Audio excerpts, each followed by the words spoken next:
All right, everyone. This is the first day of presentation, lunchtime presentations, discussions, what have you, at HackDoc. Starting off will be Charles Bolton from Lafayette College. Carlton, assuming he doesn't knock over the table and kill himself. Yeah. They're going to be talking about the development workshop that was held this spring. Yes. Yes. Yeah. Okay, cool. I'll leave it to you guys. All right. Everybody hear us okay? We don't even know if there's anyone there. Okay, so there's nobody watching and there's nobody in the chat to get an answer. It's recording, so Okay. it'll go out to the YouTube channel. So we're Nobody talking to wants. YouTube. Check. Hi, YouTube. How's it going? We have Um, a viewer now. Sweet. Ooh. Is it someone here looking for questions? Anyway, So the clamp held its first development workshop at Smith College this past April. We'd been talking about doing a development workshop for I think at least a couple of years, and the idea was sort of something of a boot camp, just to explain to people who had some development experience, how to develop for Moodle, how Moodle does its stuff, how to report bugs, how to fix bugs, how to test bugs, and just sort of work through all those things. We had about, I think we had, 12 attendees? 12 attendees. Yeah, 12 attendees, many of whom I don't think had ever been to a clamp event before. A fair number were sort of local from the 5 colleges area, but we had a couple from Michigan, so it was good to see them. Willie, do you want to talk about what we did on 2 days? Sure. One of the things we really wanted to come away with is a real practical approach to things. And so, we did spend some time talking about version control and about tracker and, the kind of the sanitized ways to get through things. But we really spent some time before the workshop identifying some really achievable bugs. Some things in Tracker that people have reported, some things that I actually added to Tracker. It's just like, let's just fix this. And we spent some time kind of trying to figure out, how does one fix this? How do you get everything together into a Moodle-y way, into a single commit that can be attached to a Tracker so that we can move forward with this stuff? People were really all over the board as far as how much experience they had, even just writing PHP. But I think it was really a really rewarding and successful event for us because we ended up finding some ridiculous bugs during the course of the 2 days. I was going to say the most interesting bug was one we actually discovered entirely by accident, but it was perfect. Just an interesting edge case with database enrollments. Something no one had ever run into before, but you could get yourself into a bad place. And we documented it, we reported it, and we were able to get some engagement from Core, which was great because then Core was sort of completely by accident participating in the dev workshop. It was actually a really interesting, by accident, all of the Core devs were together at the time and having their own meeting. And so as these tickets kept floating near the top and having recent activity and having actual code commits, saying, hey, here's my diff, check it out. We were able to get some immediate attention, which never happens. Mostly because many of the Core developers are in Australia and they're asleep while I am working and working while I am asleep. This time they were halfway over here in Glasgow?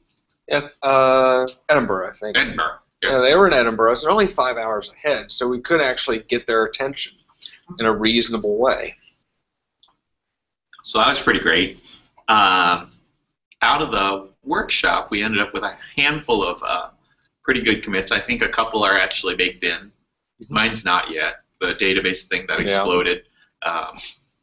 Core and I disagree on the correct way to fix that bug, and I may address it again this week. So we Willie and I gave a talk at the Mug. I guess that was 2 days. Was that, yes, 2 days ago? Yeah, because it was. We spoke 2 days ago, and in many ways we were talking about the sort of things we were talking about the development workshop. And when you have something that's not so much a bug but is business logic, it's harder to fix because you have a sort of a longer discussion. So what is actually the right way to do this? And we have a slight disagreement with Core. Well, yeah, I mean, I stemmed the bleeding in my patch, and they're like, "Oh, you should write this thing that does," and it was much more expensive. And I went back to the office and did the things that the office thought were important, instead of really kind of chasing Core's little path that they gave me. Now that I'm sitting at another clamp event and only and able to free myself to wander down those paths, maybe I will write a far more robust way of checking the correct settings for enrollment or authentication plugins before attempting to add a user. Nobody else has written one. Maybe that would be fun. That's fine. I think there were some really great takeaways from the development workshop we should just briefly address. One is that it's totally worth doing again. And it's totally worth kind of making sure that we get some geographical distribution in doing them. We brought a lot of people onto the work that we do and how to participate, whether you're actually writing the code or just able to help us create those really good tickets. So we'd love to do another one. We should probably shoot for West Coast or Midwest, where just there's enough critical mass that people could just pop in and not travel so much for it.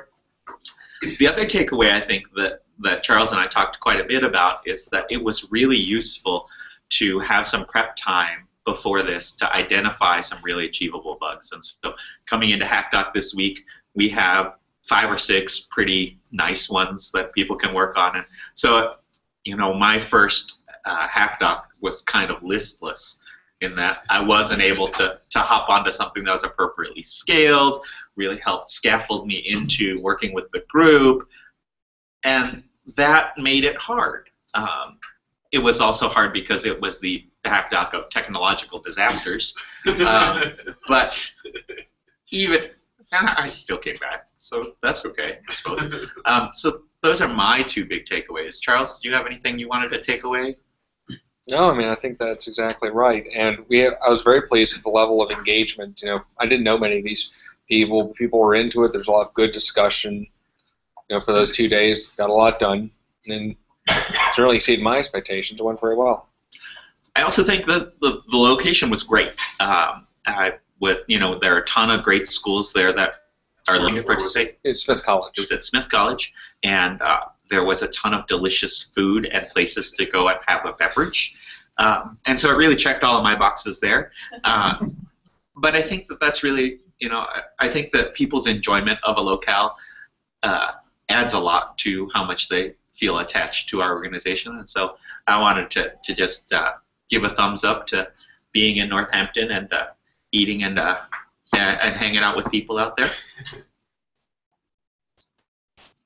So I think that's about our time, considering when we started and some other things. Yeah.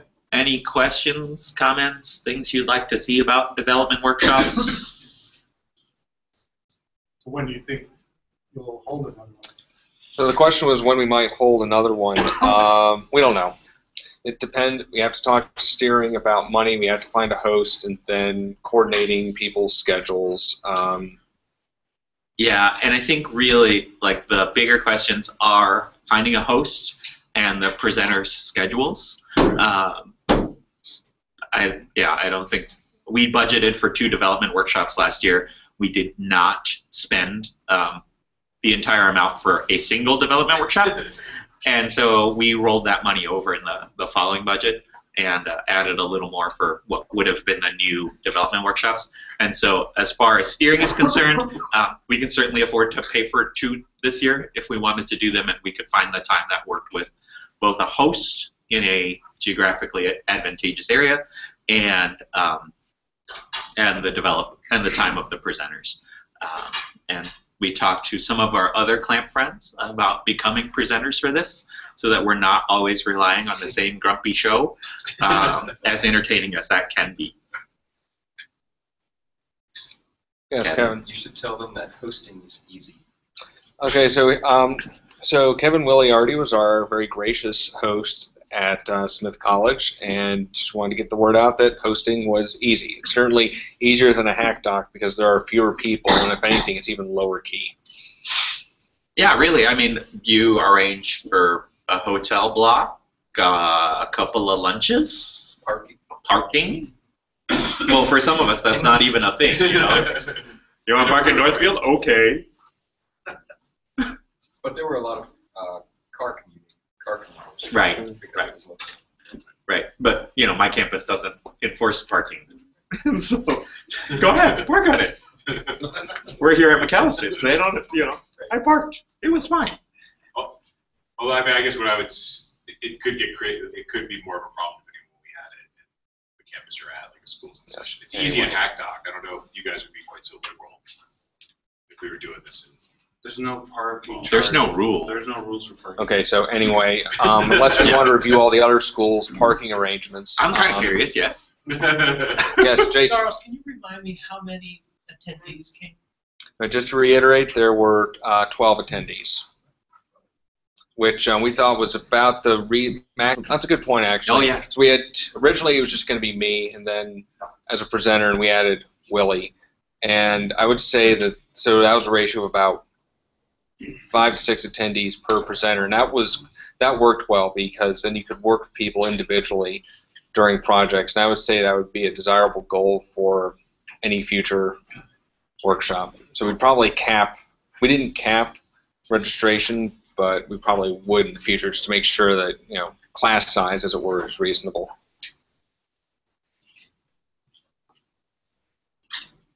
Any other questions? All right. Thank you. Cool. Thanks, guys. All right, Jedediah. Next, we're going to have Jedediah Rex talking about Moodle. Yes. Is that how you say it? Yeah. All right. Name. We always Jedediah or Jed or Either. All right, so you have to log into this window, and then we'll do, actually, over here, screen share.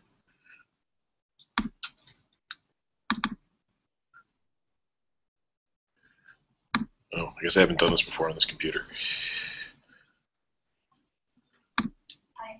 Criminy.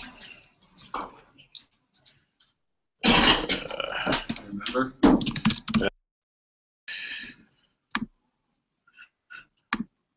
It's my new Mac, so occasionally I stumble across settings that I haven't actually changed yet. All right, cool. So switch over to the new tab.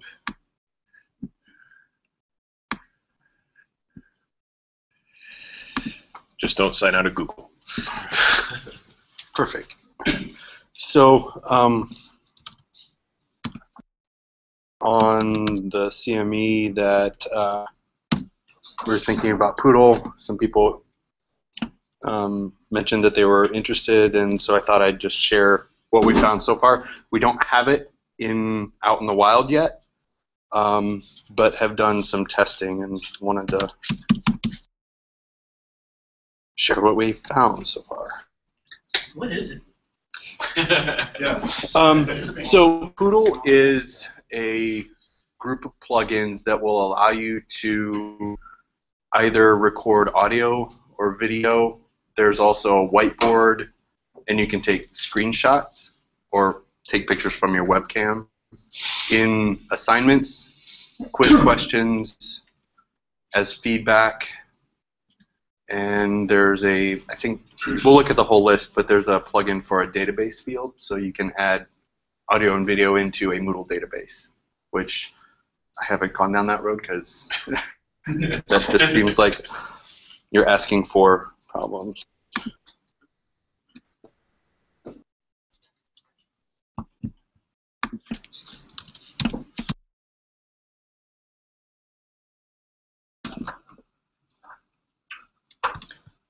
Okay.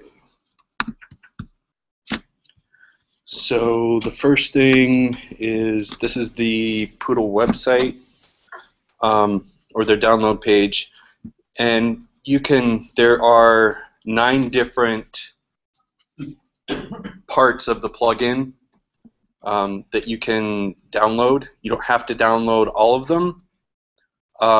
It was interesting to me that he has a plugin for Addo already. And the cool thing about this one in particular is that anywhere you have an HTML editor, you can then embed video or audio. I don't see this really competing with the language lesson. From what I've seen of that, I think that's the one required piece is that you download, and if you want to use this, you have to install the filter. So what might you use it for if it does not compete with language lesson? So, like, let's say I want to welcome my class. I can create a label, and in fact, I'll do it right now. So,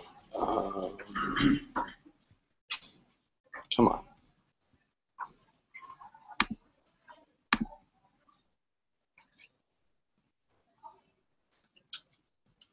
Come on.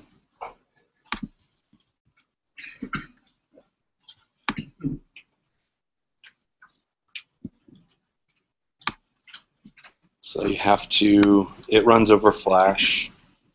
And there are, which I don't, that may be a game ender, I don't know. In the testing that we did, and I need to give props to Adam, my counterpart at Beloit, did the majority of the testing. The audio is really finicky, and so it really depends on your environment, what your gain should be. In the testing that I did with it, the default is pretty quiet. So, and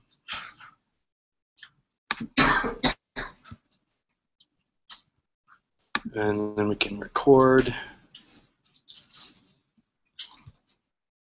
Interesting. Might it be doing something funny because of Google Hangouts? It might be. Oh, could be. Yeah. It could definitely. Okay. I don't know. Should Yes. were we setting up the sound? I tested it myself. I noticed it was kind of quiet too. Is that when you're setting up the assignment? There, once you. Filter. So just remember to repeat the question. Yeah, I'm sorry. There was a question about the audio level being quiet when you set it up, and the only way that I know of to change that is to every time you open the Moodle capture to open the settings and change the gain. Oh, okay. I don't think that there's a global setting for that. So let's get it. Yeah. You can just move your face closer to the mic. Well, there's that too. That's what I think.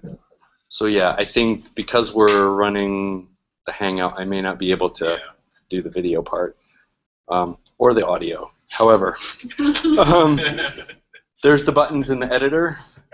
We can go back to the course, and so there's an assignment, and I'm not logged in as a student. Let me do that real quick.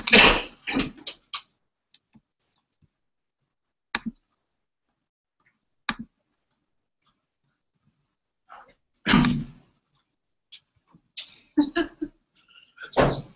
Yeah. Bryce is just Susie student. Keep scrolling down. Oh, there.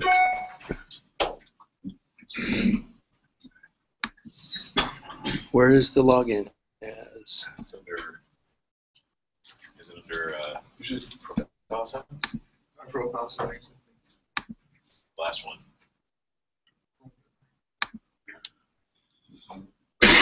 But you know what? You have to click through to the full profile. Are you not? I was just doing this. I thought I was. Keep logging in. Go into it through the course, through participants. Yeah, go to the.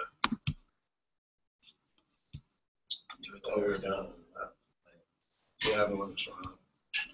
So you click on him. Now it goes down there. Keep one down. What? Weird. There you go. Let's go down and go into my profile section. Are you in? Oh, that's right. Maybe. Yeah, you can try going to any of the course profiles that are listed up there. Well, you know what? Let's just do it this way. Have any of us ever used Moodle? I don't.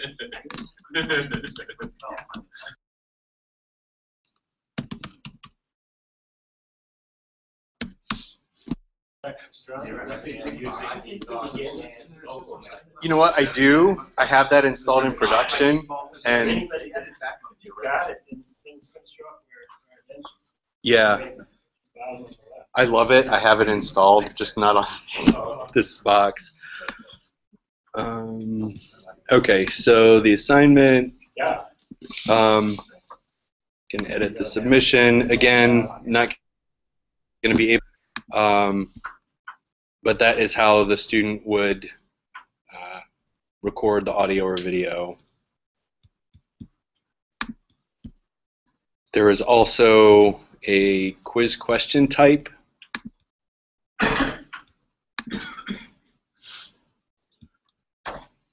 Where, so, and I could see this being used in a language course where you want them to pronounce X, whatever.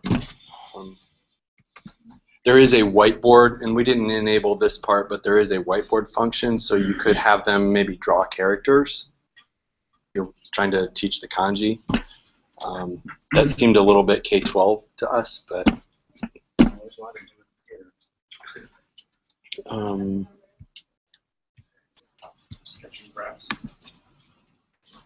yeah, yeah. Let's see. To edit.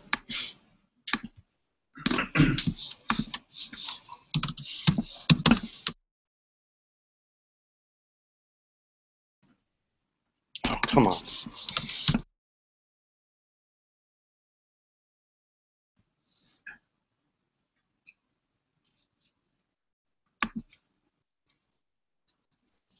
Okay. So once you have it installed, it's pretty pretty simple. In the assignment settings, it adds a little, and the interesting thing that I found is that when you install it, it makes the Moodle submission the default, and there is a setting once you go through notifications to deselect that if you don't want the Moodle submission to be the default, which we didn't. But yeah, so there it adds a submission type in the assignments, and you can select that. And then there are, let's see, there's MP3 recorder, a video recorder, that if you're running FFmpeg, you can automatically convert that to MP4 if you want. And then there's also a Red 5 audio, which I'm not familiar with that at all, but that takes a separate Red 5 server setup, which I didn't really want to do. So it doesn't require Red 5 anymore? It doesn't. Sweet! Yeah. Yeah, and that's, so, oops, of course, it's going to scream at me. And that's pretty much all there is to adding it to assignment. It's the same thing in the question type. You get an additional Moodle format question. And then again in the editor, the HTML editor, you get the additional buttons for it. So once it's in there, it's pretty easy to use. The setup was a little difficult because each of the plug-in pieces, when you unzip them, it's labeled Moodle. So if you are going to do this, I would recommend doing each piece one at a time. At least the way we have to do it is download it, upload it to a home directory, and then move it. So, anywho, any questions? So when all these things are submitted, do faculty still have? Is there a download all option where they can download all the MP4s or whatever to their computer? Or good question. So let's go to. Actually, no, wrong place.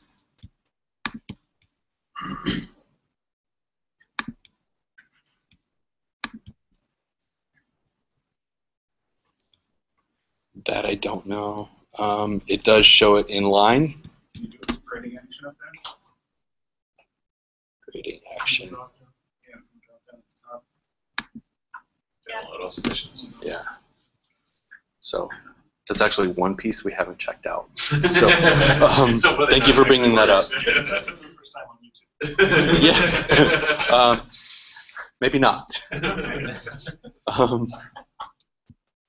So, yeah. So it is what it is. And gonna see if we have faculty interest. I know that we've had some interest from our language faculty about using audio and video. Really also like the language lesson,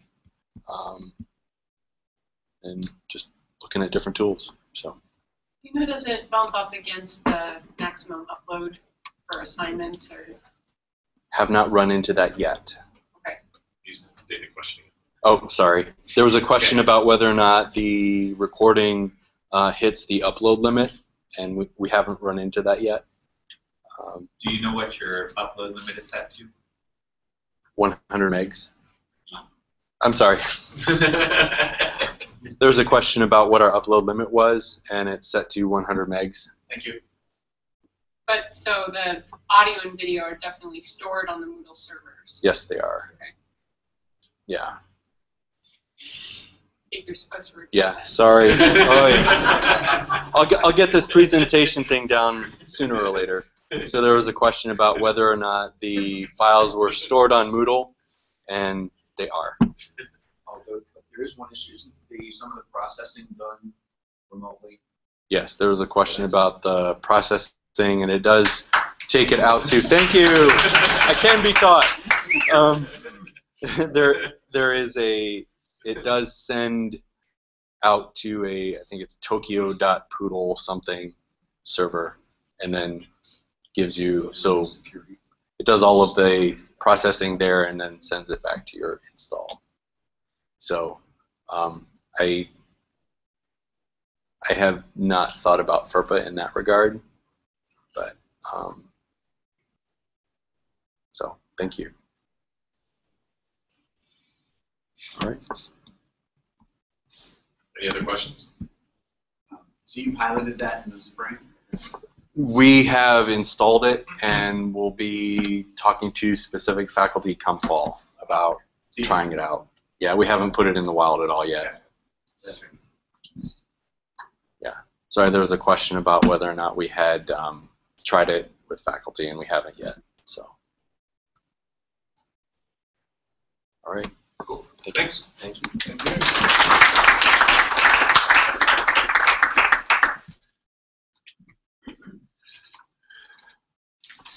And that concludes our presentations for lunch today. We'll talk to you again tomorrow.